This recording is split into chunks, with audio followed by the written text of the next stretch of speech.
Дојдовте во За или против, јас сум Љупчо Цветановски, мои денешни гости се универзитетскиот професор Александар Нацев. Добре дојде. Добро вечер, благодарам за поканата. Војслав Зафировски, поранешен антикорупционер, колумнист. Добре дојде. Добро ве најдов и благодарам на поканата. Еве, како двајца безбедносни експерти, слободно да кажам, како ги толкувате последните наводи за присушување на опозицијата, но и на граѓанството, пучанството, што велат со некакви си малициозни софтвери и какви не нови методи, да ги речеме? Па не може да се каже дека се нови методи, бидејќи ова е тема која што е актуелна во јавноста веќе од 2019 година, нели, со донесувањето на тој новиот закон за следење на комуникации и со нели самото формирање на оној преседан како што е ОТА, кој што гледаме дека и покрај многуте критики на самиот старт на основање на институцијата, за 5 години функционира не се прослави нешто многу. За да имаме сега ситуација кога беа изненадени дека требало да се бира нов директор, бидејќи на стариот директор му завршува мандатот, че нешто не дозволило вие да не превземете активности на фиксен мандат. Знаете кога завршува мандатот, да не превземете активности минимум 6 месеци пред истекот на тој мандат, кој што всушност по закони само еден мандат може да добие директорот. Заборавиле ли Александар? Како може да се случи вакво нешто? Може да се случи, да може да го прочитале законот. Институција, нели? Може не го прочитале законот, може би направиле превид. И сега ако ние тргнуваме од тоа да ја карактеризираме работата на една таква сериозна институција, нели, која требаше да биде светиот спасител на тој 30 годишен проблем со следење комуникации во нашата држава, ако гледаме дека тие паѓаат на такви ситници кои што им се законски врзани, тогаш останува и многу оправдано е твоја прашање дали постоеле вакви софтвери, дали се уште се користат, и плюс доколку земеме предвид дека документи, меморандуми на ОТА беа пронајдени во истражување на вашите грчки колеги кои што нели први го објавија тој скандал за тие два софтвери Predator и Pegasus. Јавно се објави дека впрочем тоа предизвика сериозен скандал во Грција, дури и сериозна закана за владата која што мораше да се правда дека не биле користени, израелска фирма не била регистрирана во Грција, па го произвела софтвер, па го продала, не го продала. Значи многу нејаснота, меѓу тоа факт беше дека македонски документи со меморандуми од ОТА се најдени таму. Објаснување колку што видов немаше официјален демант или такво нешто слично. И во тој поглед прес конференцијата на подпредседателот на ВМРО-ДПМН според мене е сосема оправдана. Во неа подпредседателот Николовски постави неколку сериозни прашања на кои што треба да се даде одговор. И впрочем и тој го констатираше тоа дека ние сериозен демант или сериозно објаснување за тие наводи не видовме. Самото тоа ја остава вратата нели за ајде да речеме за одредени сомнежи кај јавноста, кај пучанството, дека нешто не е во ред. Ако еднаш ми излажеш, Војслав, срам да тие, два пати срам да ми е. Зборуваме за политичка групација која што дојде на власт благодарение токму на прислушување. Со прислушување ли ќе си заминат на крајот на краиштата, како што оди работава? Дефинитивно мислам дека оваа власт ја злоупотреби и ОТА и Агенцијата за национална безбедност, а мислам дека и злоупотреби капацитетите на Агенцијата за разузнавање. Проблемот со прислушувањето не е од сега, тој е многу одамна и без малку секоја власт настојува да ги задржи полугите на прислушувањето во свој раце. Она што мене многу ме изиритира, тоа е што имам информации дека Агенцијата, дека ОТА прислушувала и за приватни детективски агенции, за нивни потреби. И материјалите ги доставувала до детективските агенции, а се однесуваат на приватен живот на обични граѓани. Тоа значи дека работата е излезена надвор од секоја контрола. Џабе ние имаме Собраниска комисија за следење на работата на агенциите за безбедност. Немаме ние ниту граѓанска, ниту никаква контрола врз работењето на ОТА. По законот предвидуваше да има граѓанска контрола. Меѓутоа, ниту се воспостави тој систем, ниту некогаш профункционира. Дури и собранискиве тела, кои се овластени да вршат увид, не сум сигурен дека ги добиваат вистинските информации и вистинските податоци. Се нешто добиваат округло на ќоше, за да може да се избегне вистинската слика за прислушувањето кои се вршат. Особено е сега актуелно нивното работење и користењето на овие малициозни софтвери во услови кога треба да со балкански методи купат луѓе кои ќе треба да гласаат за уставните измени. Мислам дека ова е надвор од секоја логика, надвор од секој демократски систем, надвор од секое нормално функционирање на која било институција во една држава.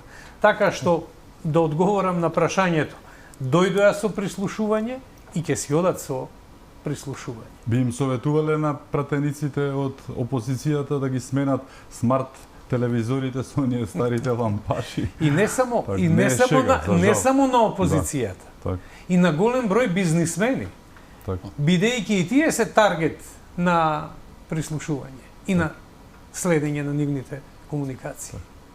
Така што и тие треба добро да размислат каде ги ставаат телевизорите и со кого разговараат пред своите телевизиски екрани.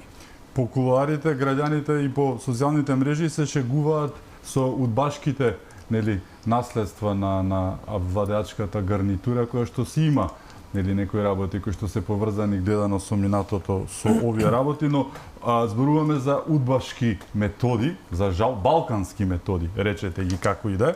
Професоре, дали во тој контекст и онаа најава кога издегува првиот полицаец на државата, Оливер Спасовски, и најавува дека ќе се гледал тет-а-тет со пратениците од опозицијата, за да, онака кажано, можеби мафијашки не е, но да ги убедуваат во приказната, да ги разубедат.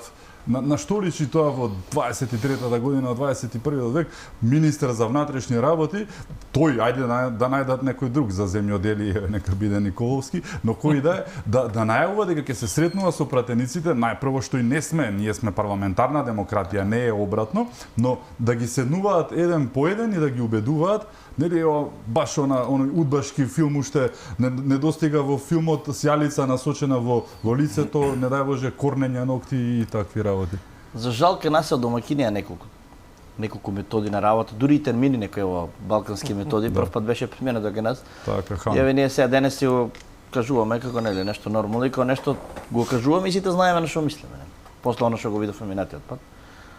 Ова изјава на Оливер Спасовски е тотално надвор границите на добро однесување, еве да бидеме благи во речникот.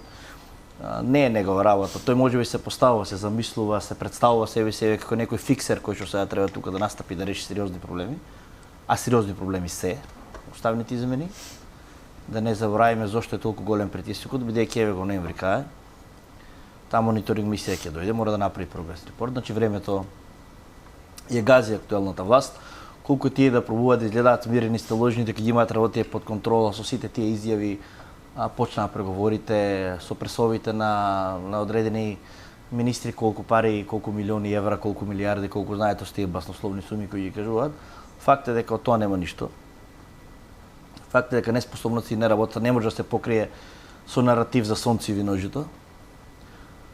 Корумпираноста и криминалот не може да се покрие со добри намери. И очекуваме дека тој притисок ќе се зголеми.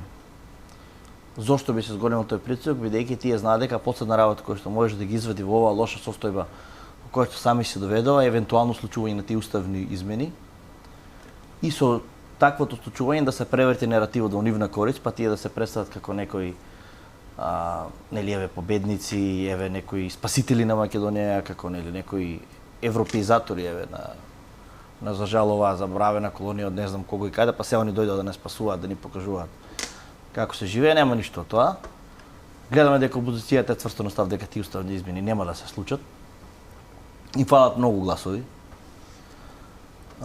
И ваквите изјави, како јас сега ќе седнам еден на еден со нив, па сега како ќе средиме работа, не поминуваат.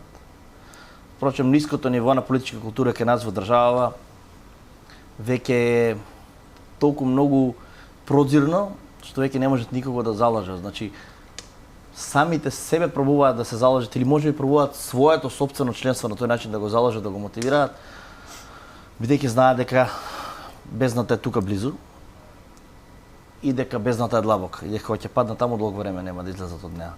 И токму затоа, нели, она изрека која што сите знаеме, животот е најопасно кога е рането, нели, пред смртта, очекувам дека како поминува времето, тој притисок се зголемува. И дали ќе се користат балкански методи? Да, ќе видиме. Ако дозволите, само да една види работа. кој сламката работата. Спомнавте ниско ниво на политичка култура. Веќе тоа е стандард кај нив. Стандард, да, за Тоа жал. е стандардно за жал, однесување. За жал. Но она што мене ме загрижува, тоа е што во тоа нивно стандардно однесување имаат поддршка и од Брисел и од Вашингтон. Мислам, тоа не можам да си го објаснам. Зошто се поддржуваат вакви методи? Зошто се поддржува вакво однесување? Па ако сме демократска земја, ако сме парламентарна демократија, се знае редот кој е. Парламентот е тој што ја бира владата. Така. И владата одговара пред собранието, пред граѓаните. А не е обратно. И се прашувам со кое право Оливер или кој сака нека е, ќе повикува пратеници кои гласале да бидат избрани, да разговараат со нив и да се убедуваат, да се разубедуваат. Таквите притисоци наликуваат на обид или некого да уценат, или некого да купат. Значи, тие методи се тие. Така. Балканските методи се тие. Ќе ти простиме ова кривично дело, она кривично дело, ќе добиеш тендер ваму, ќе добиеш тендер ваму. Поаѓаат од сопствената логика, од сопствената ментална матрица, која е болна. Која е болна. Мислам дека треба да се Но не им менува. успеа, ево што го спомена, тоа е уште една, да не речам, удбашка финта или манир или навика стара. Секогаш кога треба се повикува некој, порано го повикува Белград, истите тие, сега се јавуваат во Брисел, но не им успеа овој пат. Мислам дека си се преценија самите, но и Брисел и Вашингтон, да не се лажеме, мислам дека сватија конечно со кого си имаат работа. Виткањето на раце не е така присутно како што беше претходно. Претпоставувам дека тука дел во целата оваа приказка има и тоталната, да не речам, ама да ке речам, забеганост на бугарските барање јаздисот, кој што е очевиден од Марс се гледа или од Вселената заедно со кинескиот зид единствено, нели? Но нема такво виткање на раце. Повика и се крстеа, што исто оксиморонски малку атеисти да се крстат во странците, но странците дојдоа, поминаа неколкумина, но не беше она виткање на раце што го знаеме, затоа што очевидно сваќаат и тие дека нема поента ова, нити бугарските барања, ниту пак оваа вас да остане на вас. Поента, нема поента, меѓутоа има и нешто што е многу значајно.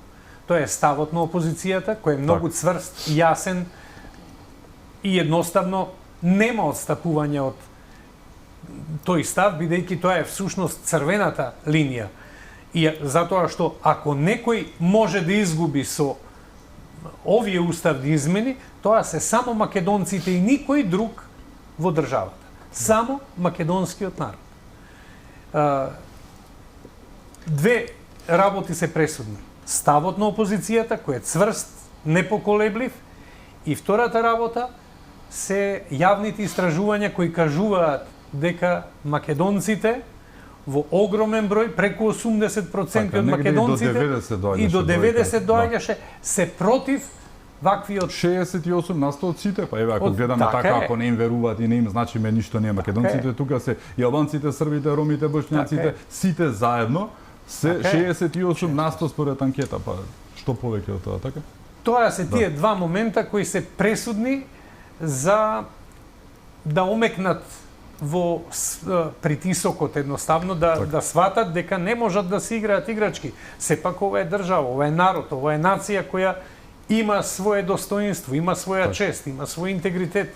И А и партијата, Професор. а и опозицијата цврсто стои на ставот и мислам дека треба Нема да да попушти. обстои, нема да попушти. И уште една работа, мислам против дека сопствениот суверен против народот. мислам дека очевидно. веќе почна и од надвор ги забележа дека почна да лажат и да измислува.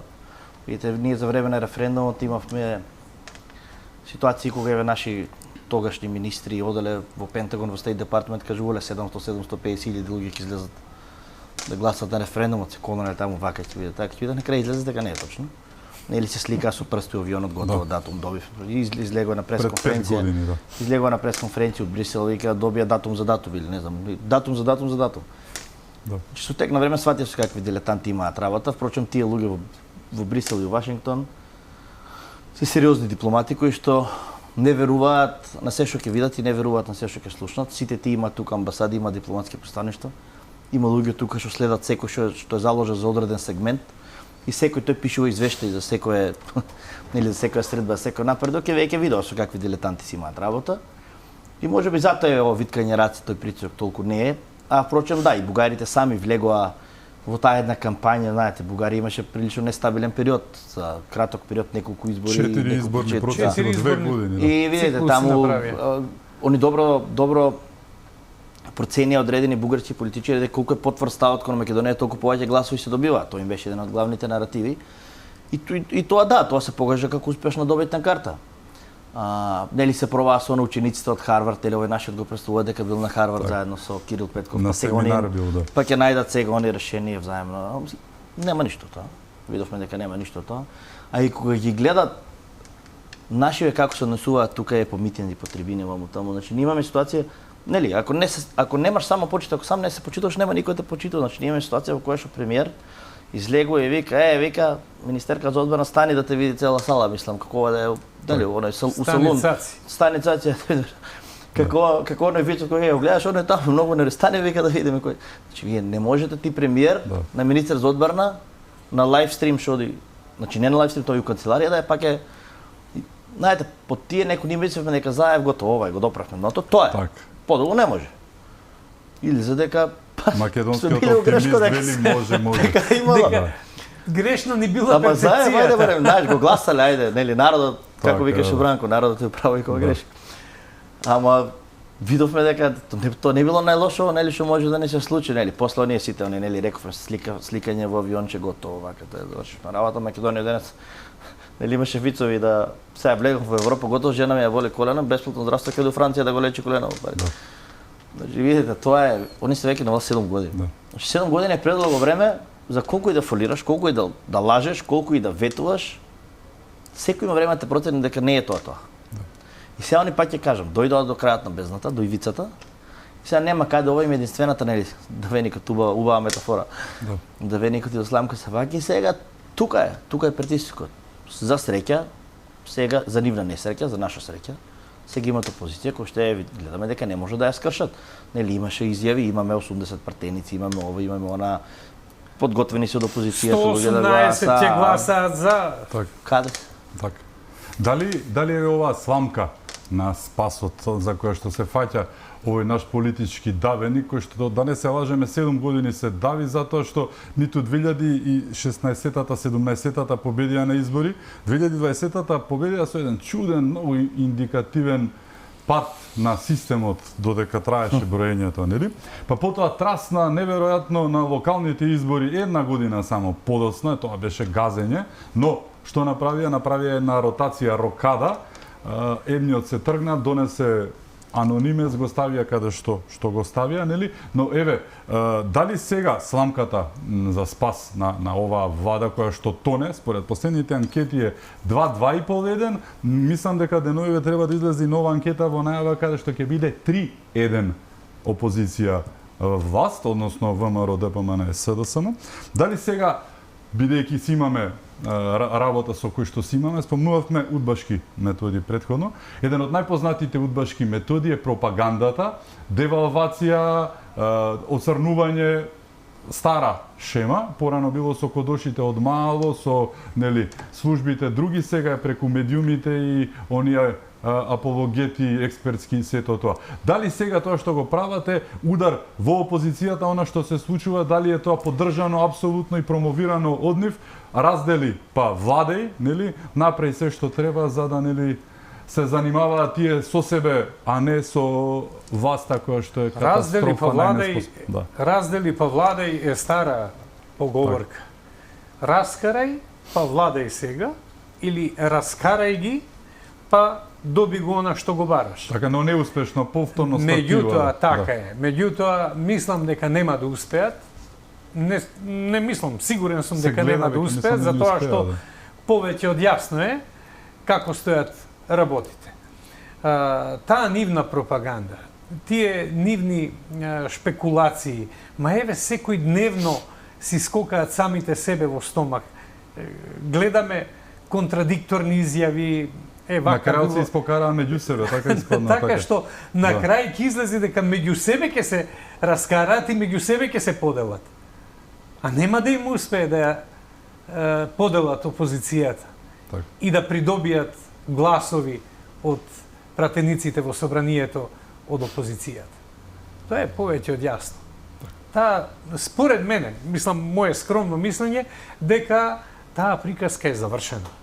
Уставни измени нема да има.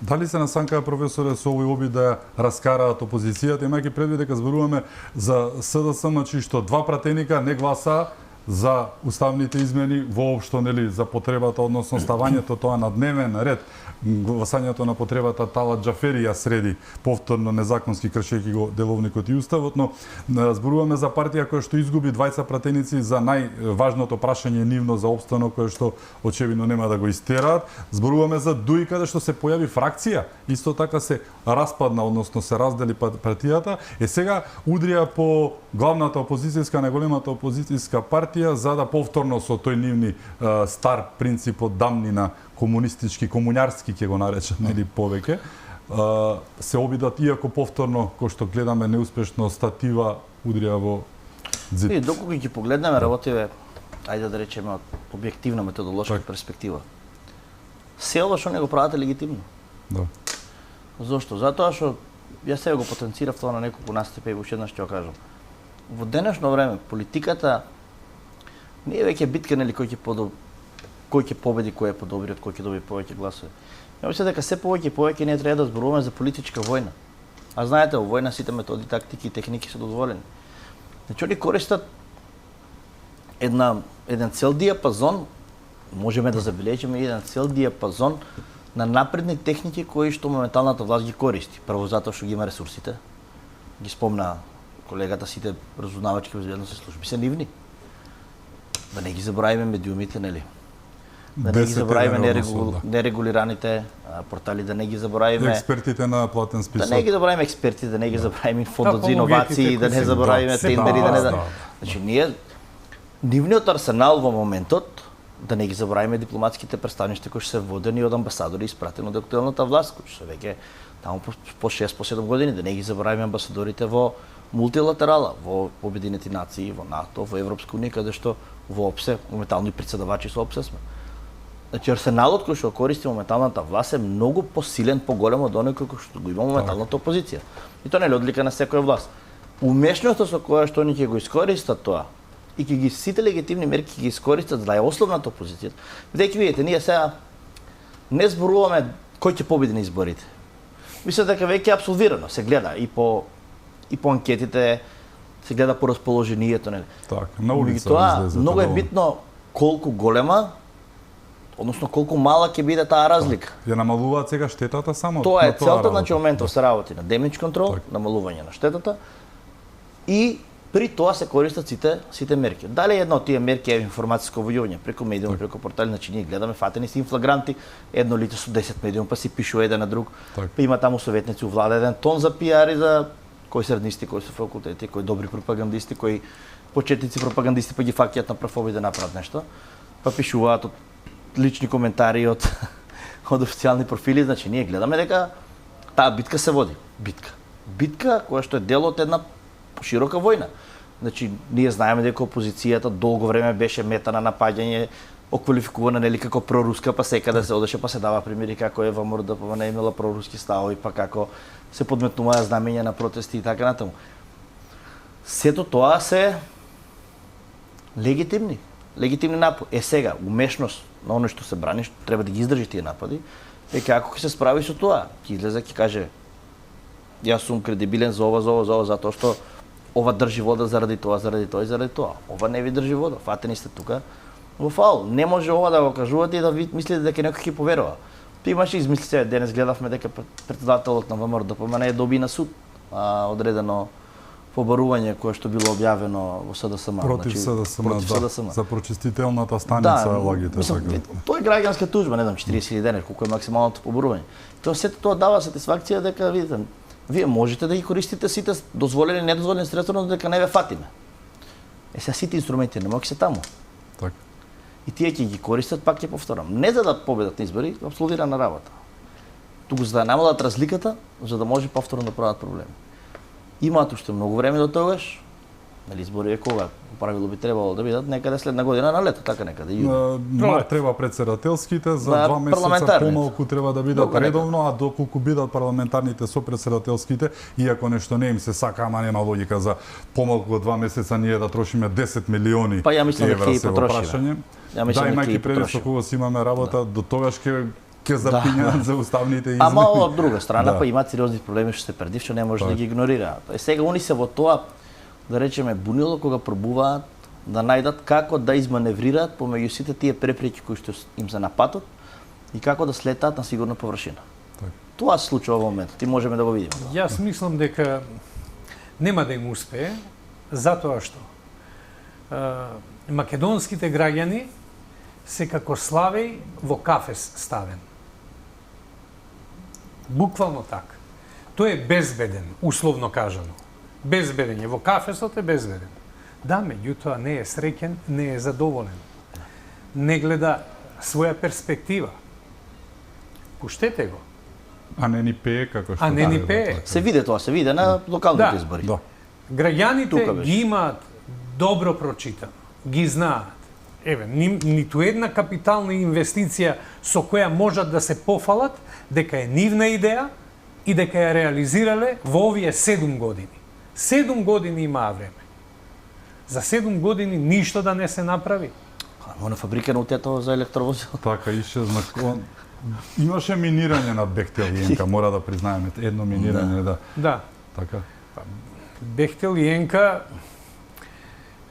е класичен пример. Јас се надевам дека во некое време ќе ги пишуваме и во учебници како класичен пример како се склучува коруптивен договор со некого. Во 4 очи. Во 4 очи. Така. Имаме уште многу теми за отворање. Ке зборуваме за одлуката на Уставниот суд која што се случи околу Преспанскиот договор, ништо ново од Кацарска, но за жал сепак бидна. Ке зборуваме за оние измени само амнестирачки за кривичниот законник, за најавената амнестија и како се чувствува обичниот честниот граѓанин кога знае комшијата што му го украл, карикирам, магаријата, утре ќе му излезе и ќе игра пред него, го ослободиле затоа што бил до 6 месеци. Имаме уште многу теми за отворање. Со нас се Зафировски и Нацев. Останете со нас, се враќаме веднаш по реклами.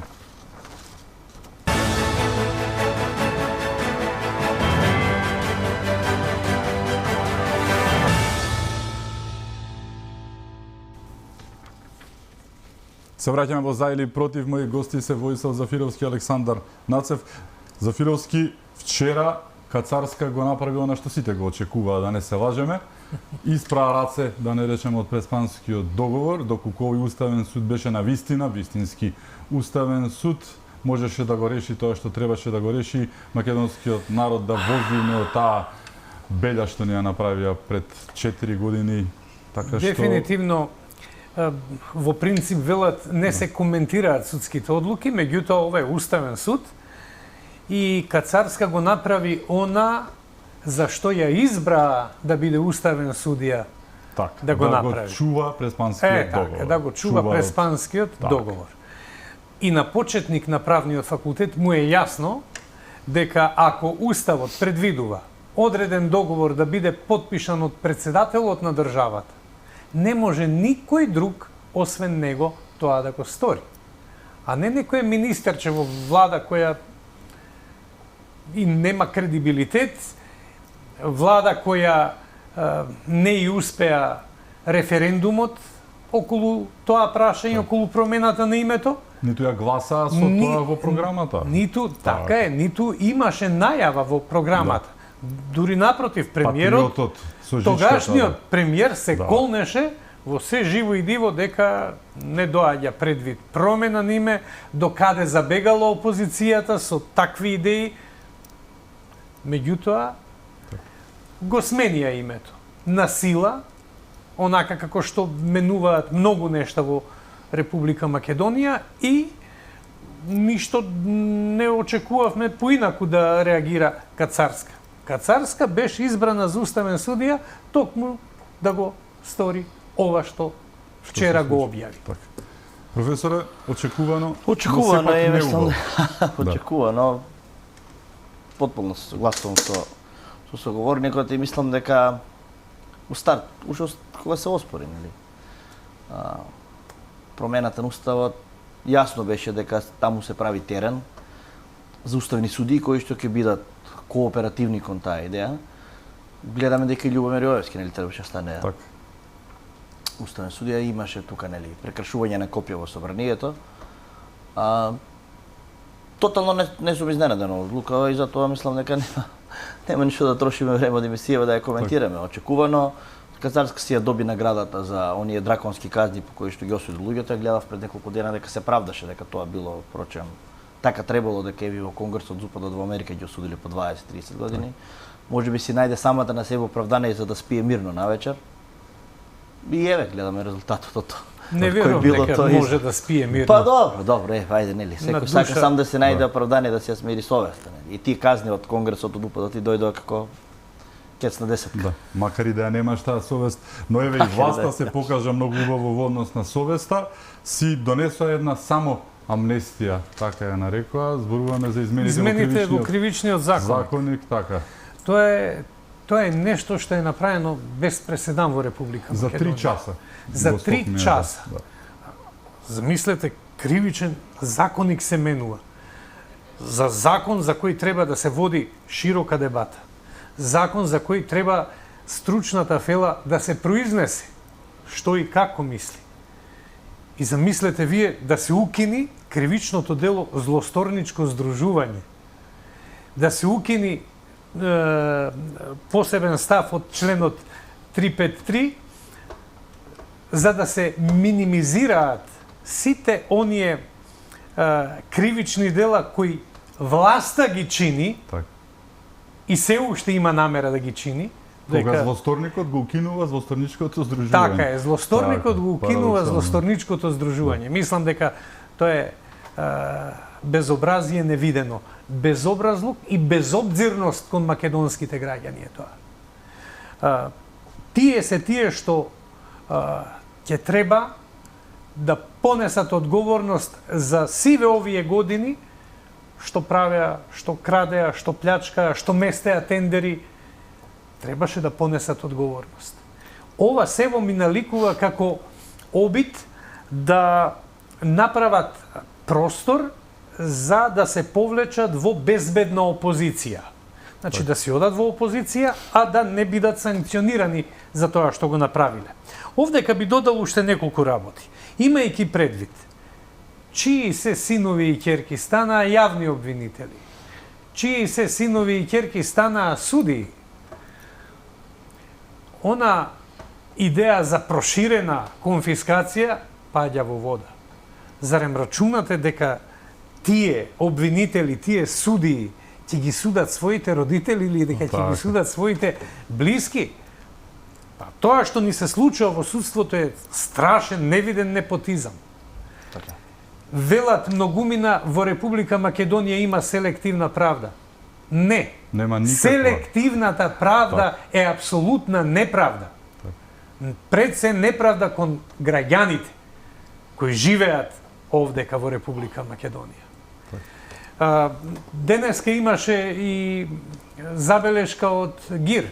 Да, вчера беше Да, всушност. вчера беше, да. И денеска. Евроамбасадорот Повторно за кривичниот законник, но не ги лази мувата некако што би рекол народот. Мува не ги лази, едноставно се однесуваат како добро. Да. Ќе каже, ќе му помини. Избраните, Ќе му помини нервозата на ГИР. Меѓутоа, не смее тоа така да се однесува. И тој закон го прошверцува, буквално го прошверцува со европско знаме.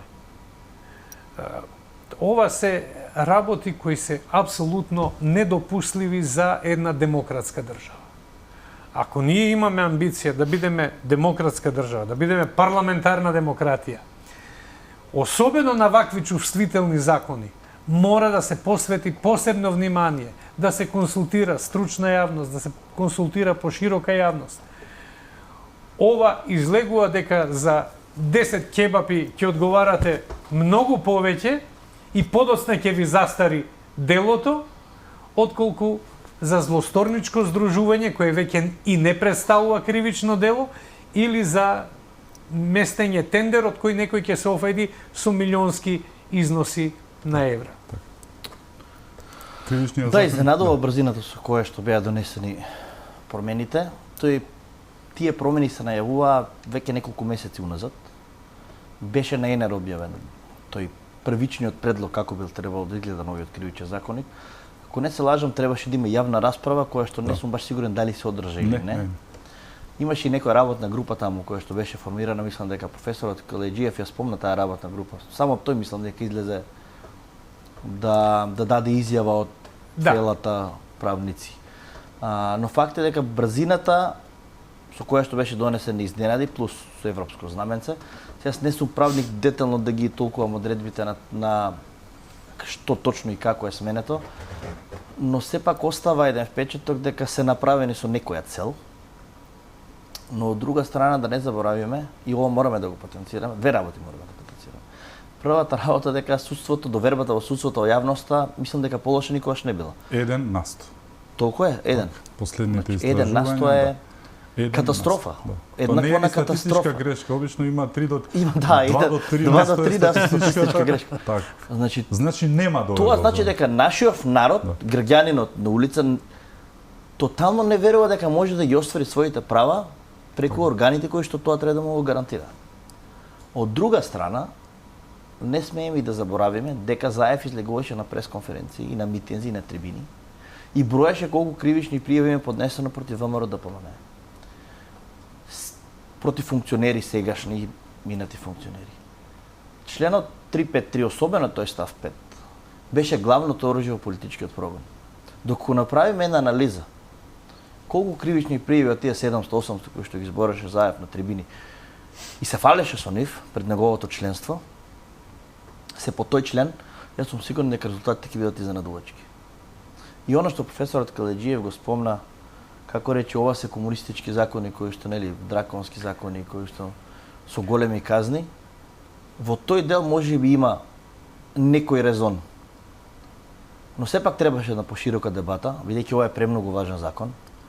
За жал не се носи со двотретинско мнозинство, се носи, нели, со просто мнозинство. И плюс со употребата или злоупотребата на европското знаменце, се случи некако многу брзо и некако под радарот. Реакции имаше, се уште има. Се уште има, гледаме дека некои од студенти од правен дури се организира, имаше некој протест имаше пред неколку дена. Но се укажува дека работа помина, нели председателот имаше повеќе да не го потпишува, мислам дека го потпише дали истиот ден, дали веднаш го потпише. Дали следниот ден, така некако беше.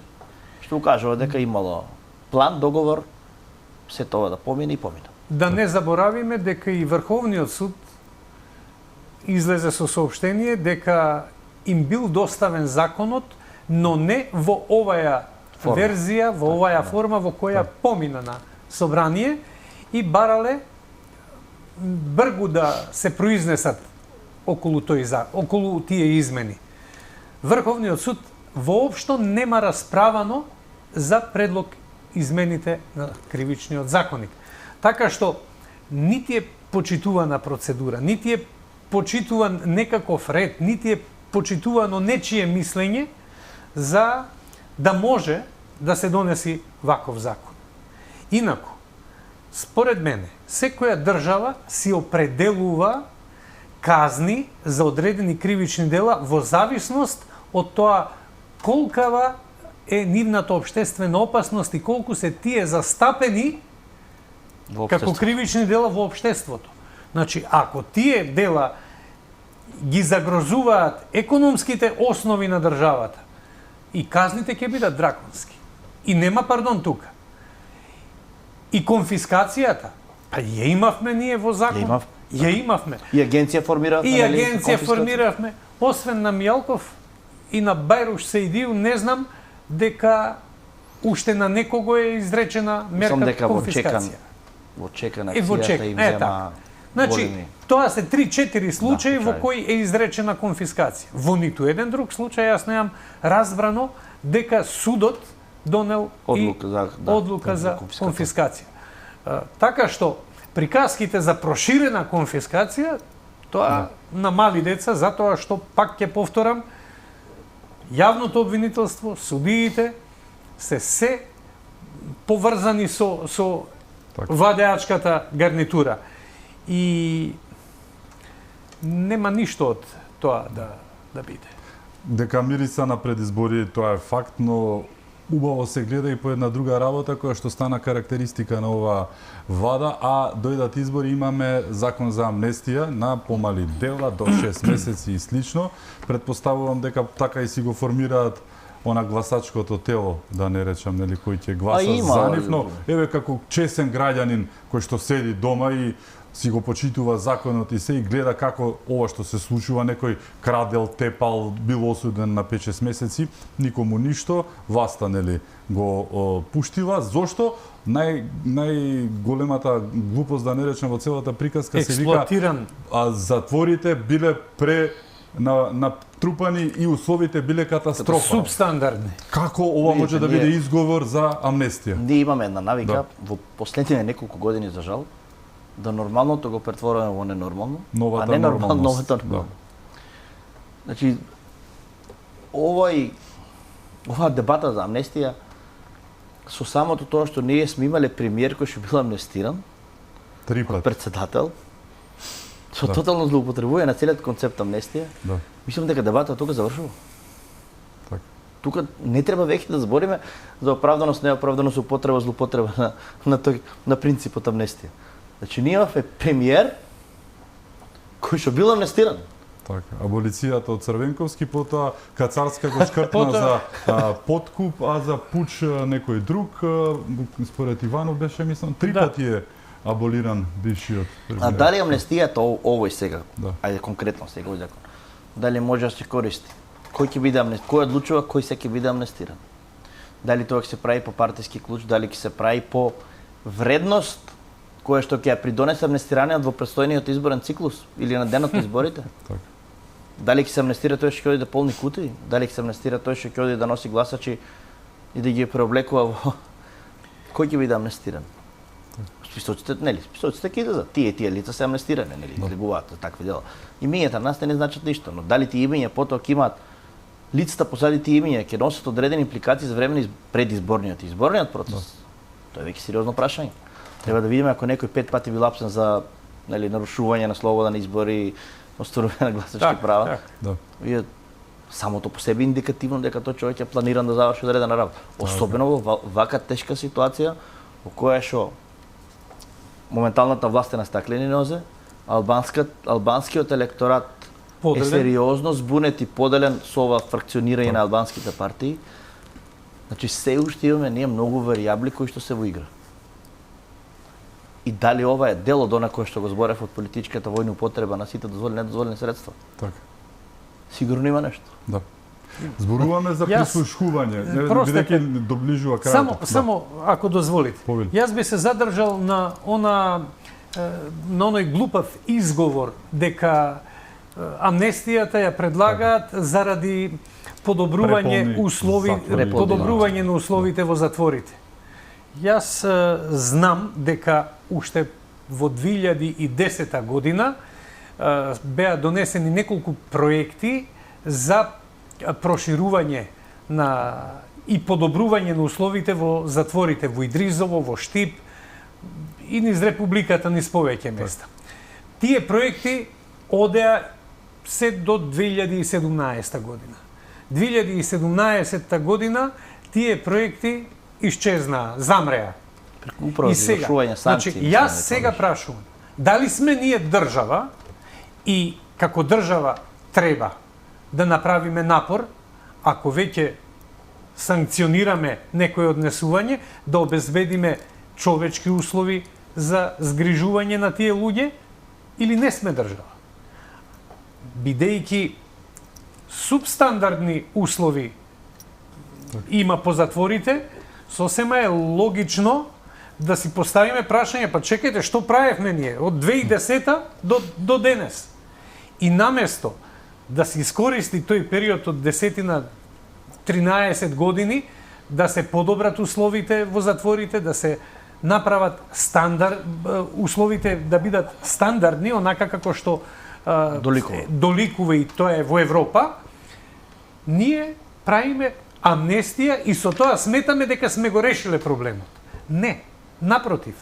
Граѓаните ќе се чувствуваат уште понебезбедни. Давате лош пример. Давате лош пример, така. Прави работи што не треба, утре ќе те така амнестират, што тој изговор дека тоа се прави со таа цел, мислам дека апсолутно не држи вода. Зборувавме за прислушување, за преслушување на парламентарци од опозицијата, зборувавме за укинување, буквално менување насила и набрзо за 3 сата кривичен законник, зборуваме за амнестии, зборуваме за што веќе не, сето ова има еден збор, некои го нарекуваат хунта, за власт која што дојде на власт зборувајќи за режим. Како, кој е вистинскиот збор за ова, но и кој е излезот од оваа ситуација за крај, бидејќи имаме уште 2-3 минути до крај.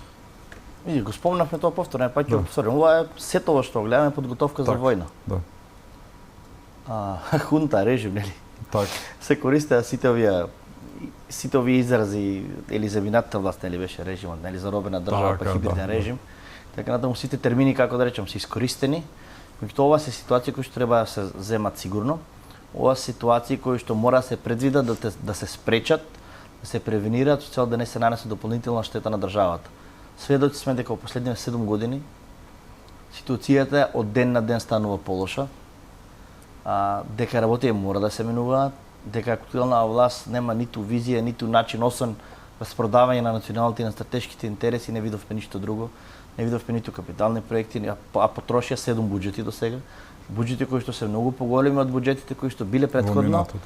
А сите тие критики дека буџетите во минатото се трошеле на не знам какви непродуктивни работи, ние денес можеме да дадеме комплетно истата забелешка, бидејќи не видовме ништо сработено, се потрошија многу поголеми буџети од тие. Дали дел од тој буџет е ставен во црни вреќи или во на воен ковчег кој што треба да се отвори за неколку месеци, и таа разлика дополнително да проба да се намали преку подкуп, преку давање пари, останува да видиме, тоа јас сум сигурен дека дел од стратегијата е таа. Со сите овие тендери, со сите овие задолжувања, со сите овие овие астрономски буџети кои што го предвидуваат, со сите овие ребаланси, нешто има. Јас сум сигурен дека дел од народните пари ќе се потрошат токму за подкуп. За криминалните пари не зборувам. Тоа е тема за друг пат. Дека волку криминал немало никогаш. Колегата доаѓа од политичко милје, може да се согласиме овде дека до волку никогаш не било. За жал да.